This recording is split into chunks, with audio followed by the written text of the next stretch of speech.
sir. Salamat, Venus, at maraming salamat sa lahat. Good morning sa lahat.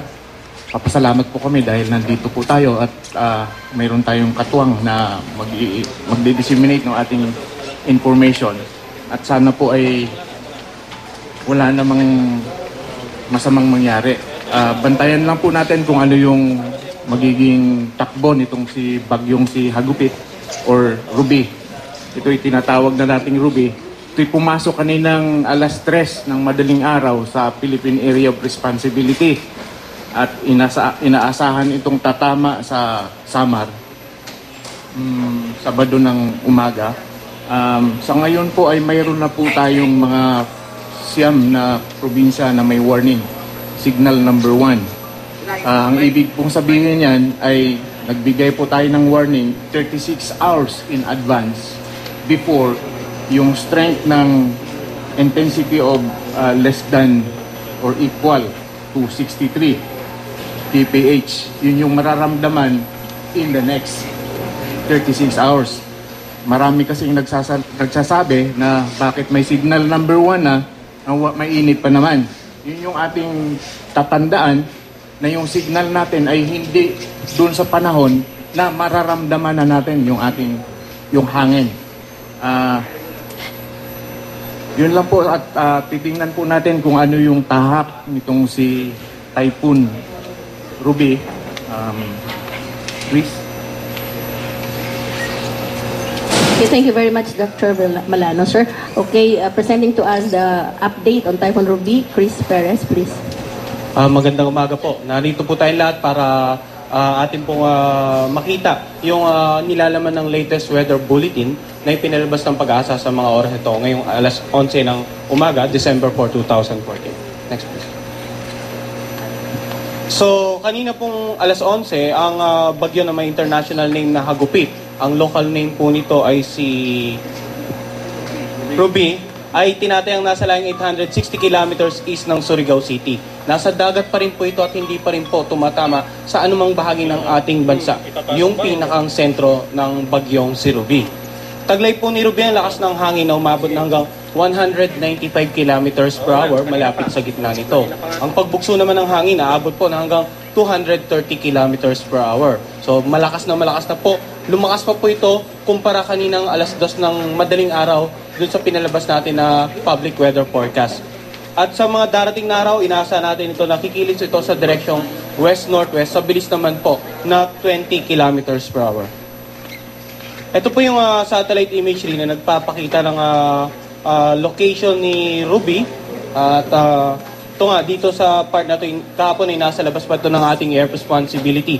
Kanina pong madaling araw ay pumasok ito dito sa ating air responsibility. At sa mga darating na araw, inaasahan po natin na posibleng ang tahakin ni Ruby itong Visayas area. At ito naman po yung isang example ng mga forecast track ng iba't ibang meteorological agencies. Hindi lamang po ang Pag-asa, involved din po dito ang forecast track ng Japan Meteorological Agency, the Korea Meteorological Agency, just to name a few. So, ano po bang pinapakita nito? Bagamat sa mga ilang online sources, nakikita natin na may posibilidad na lumis ang bagyong si Ruby at hindi nga maglandfall sa ating bansa sa mga darating na araw. Majority of the forecasting centers, yung mga authorized meteorological centers worldwide, nagpapakita ng same scenario gaya ng ipinalabas ng Pag-asa. We're expecting Typhoon Ruby to make landfall over the eastern section of Visayas, particularly over eastern Samar in the coming days, and possibly cross or traverse the Visayas area at posible itong lumagpas ng kalupaan ng ating bansa via the Mindoro and northern Palawan area sa mga darating na araw. At ito rin po yung climatologically naman, ano ba yung basehan natin kung bakit mas lalong pinagtibay natin yung at the moment, posible pong tawirin ng bagyong si Ruby, etong ang gitnang bahagi ng ating bansa. Base po sa mga datos na inaitala ng Pag-asa for the last 50 years or so, yung mga bagyo pong nagde-develop dito sa bandang area na to, na kung saan nagdevelop din or pumasok ang bagyong si Ruby, ang tendency po ng movement nito ay more towards the central part of the country. Bagamat may makikita tayong isang outlier na hindi tumama sa central part of the country, but majority of them made landfall over eastern Visayas, and then yun nga, basically naapektuhan itong central part of the country. So basehan po natin bukod sa current numerical or meteorological data ay yung climatological data rin po ng PAGASA. Next. Makikita naman natin na may possible scenarios din po tayong tinatawag. Gaya po ng mga nabanggit natin ng mga nakaraang 2 araw, hindi rin naman po natin niro-rule out yung possibility na ang bagyong Sirubi ay patuloy na kumilos, papalapit nga dito sa silangang bahagi ng Kabisayan. Subalit may posibilidad nga na kumilos ng Pahilaga, then mag-recurve or lumiko po to the northeast. Kumbaga, lalayo ng bahagyang lalapit, kikilos ng Pahilaga, then kikilos naman palayo ng ating bansa. But at the moment, gaya nga po na sinasabi natin, mas binibigyan din po natin yung senaryo na posible nga nitong tawirin itong central part of the country para mas maging handa po yung mga kababayan natin at may iwasan po natin yung mga sakuna na dala nitong bagyong Sirubi. Of course, just to refresh the minds of our kababayan na yung bagyo na may lakas na umaabot ng, ito, basically sa Typhoon Pablo, 185 po ang lakas ng hangin, 185 kilometers per hour. Ito yung possible scenario. Now, at the moment, si Typhoon Ruby, 195 kilometers per hour na po yung maximum wind. So, wag na po sana nating hintayin na mangyaring ganitong scenario. That is why, 36 hours bago pa posibleng maranasan yung epekto ng bagyong Sirubi ay nandito na po tayong lahat at ito nga, sama-sama po nating binibigyang babala yung mga kababayan natin, lalong-lalo po sa areas na posibleng maapektuhan sa mga darating na araw. So, ito yung ilang bagay na dapat nating iwasan or may iwasan natin kung makakapag-prepare po tayo. Bagamat yung mga damage to the structures, maaaring hindi natin maiwasan, pero yung loss of lives ay posible po nating maiwasan. Now, base na rin doon sa inaasahan nating pagkilos ng bagyong Sirubi sa mga darating na araw, makikita po natin, ito po yung mga areas na kung saan mataas ang yung priority na binibigay ng paghahanda na kailangan gawin in the coming days. Although, hindi rin natin dapat ipagwalang bahala yung mga areas na over these colors, makikita natin. So basically, lahat po ng pinakikita dito, dapat maghanda. So prepare. Kasi hindi po, dahil dito lang tatawid ang bagyo, it doesn't necessarily mean na hindi na maapektuhan itong Southern Luzon or certain portions of Western Visayas at ilang bahagi ng Northern Mindanao. So, tinitingnan natin yung possibility na ang bagyo maaaring lumihis dun sa tinatawag nating center track. Pero nandun pa rin po sa area of probability ng center track. At yun nga, pwedeng itong pulang ito umabot dito sa ilang areas sa Southern Luzon or dito naman sa Western Visayas. Kaya from time to time, every 6 hours po, mag-update ng PAGASA ng ating severe weather bulletin. So basically, inano lang natin, kinumpleto lang na po natin yung color. Kasi ang concern ng PAGASA, hindi lamang po yung kalagayan ng ating mga kababayan sa kalupaan. Pati na rin po yung state of the sea. Dahil alam naman po natin na karamihan sa ating mga kababayan sa lalawigan, malaki rin po ang naibibigay ng karagatan sa aspeto ng kanilang kabuhayan. That is why, dito in-include din natin yung mga warning areas sa mga karagatan na posible rin maapektuhan ng bagyo. Ang mga nakikita po natin, posible makaranas ng maalon hanggang sa napakaalong karagatan sa mga darating na araw. Kaya sa ngayon pa lang, bagamat nandito yung bagyo, inaabisuan na natin yung mga kababayan natin. Lahat po na nakikita nating bahagi ng karagatan na may kulay hanggat wala pa ang bagyo at patuloy nating minomonitor at hindi pa lumalagpas ng ating area of responsibility, iwasan po munang pumalao dito sa mga nabanggit na bahagi ng karagatan para po makaiwas sa mga peligro na dala ng bagyong Sirubi. So sa mga oras na to, nakataas po ang public storm signal number 1. At gaya nga po na nabanggit ng ating PAGASA administrator na si Dr. Malano, it doesn't necessarily mean na uulan agad at hahangin sa mga oras na ito. The essence of hoisting public storm warning signals is to give an advance warning sa ating mga kababayan. So ilan po sa mga, this is, this is an alert level pala. So yung kaninang pinakita po nating mga images na may mga kulay-kulay, ito po yung mga areas na under alert level 1. So ibig sabihin nito, this is from within 100 kilometer radius from the forecast track. Ito po yung mga lalawigan at ito yung mga possible damages na mangyari sa mga areas na ito na under alert level nga po na kulay pula. Next. So yung mga areas naman sa shaded na orange, ito naman yung mga ilan sa mga lalawigan, andito rin po yung mga associated damages na posibleng maranasan. And as well as with the areas under the yellow shaded area, in-enumerate din po natin ito. So it doesn't necessarily mean na kapag wala sa warning signal ay hindi na po dapat maganda. Kaya po pinakita rin natin kanina yung mga warning areas ay para po mapaghanda in advance. Tumama man po hindi yung direkta yung bagyo sa kanila, at least naabisuhan po na posible rin makaranas ng mga ilang damages sa mga darating na araw. So ano po ba yung inaasahan natin sa mga darating na araw? Base po sa pagtaya ng Pag-asa, posible pong maglandfall ang bagyong si Ruby sa bandang Eastern Samar or sa lalawigan ng Samar sa darating po na Sabado.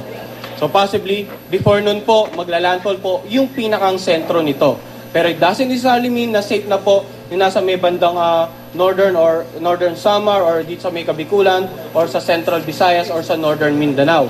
Malawak po ang bagyo. Ang pagtaya po natin around 700 kilometer ang diameter ng bagyong si Ruby. So kung ang sentro po nito ay tumama sa may bandang Eastern Samar, asahan po natin na yung mga lugar sa kanlurang bahagi ng sentrong yon, within a 350 kilometer radius, posible pong makaranas rin ng mga manakanak hanggang sa malalakas na pag-ulan, at yun nga, may mga malalakas din pong hangin. So, sa mga darating na araw din, dahil malakas po ang bagyong si Ruby, typhoon category na po ito, inaasahan natin na posible pong magkaroon ng mga storm surge occurrence o yung matataas na pag-alon na dulot ng paparating na bagyo dito po sa mga coastal areas, especially dito sa silangang bahagi ng ating bansa.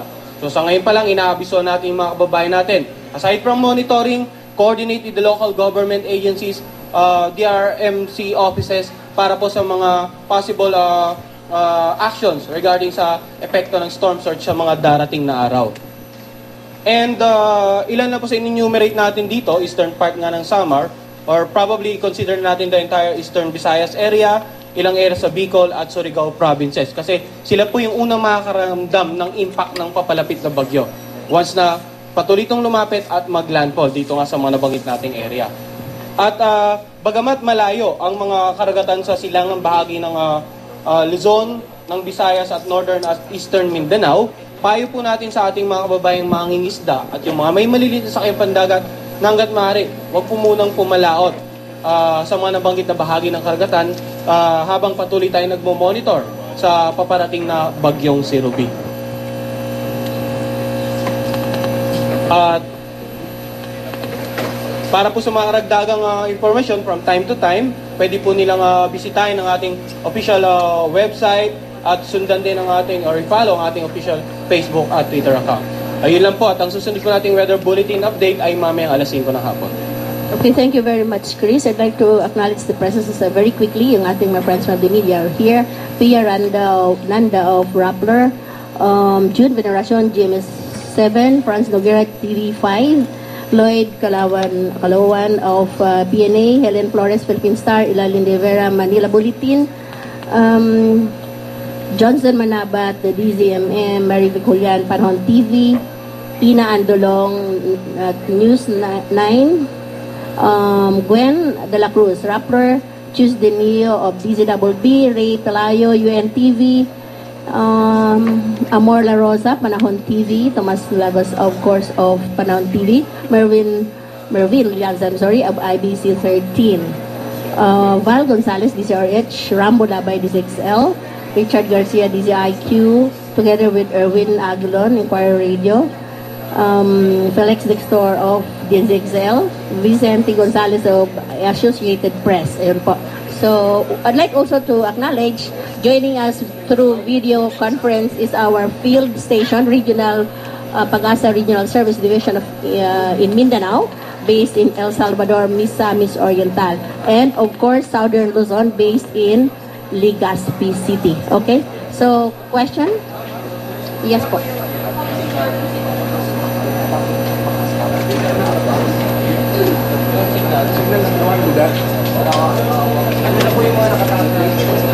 signal number 1 sa Visayas, no? Mayroon tayong 6 na probinsya sa Visayas. Isa yung Northern Samar, Eastern Samar, o ibig sabihin yung buong Samar na isla, yung mga Biliran, Leyte, tsaka yung Southern Leyte. Yun naman sa Mindanao, mayroon tayong Surigao del Norte, kasama na yung Siargao Island, Surigao del Sur, at saka yung Dinagat Province. Yun yung siyam na probinsya na mayroon tayong signal number 1. Yun pa lang. Okay. Question? Yes, June Veneracion, GMA7.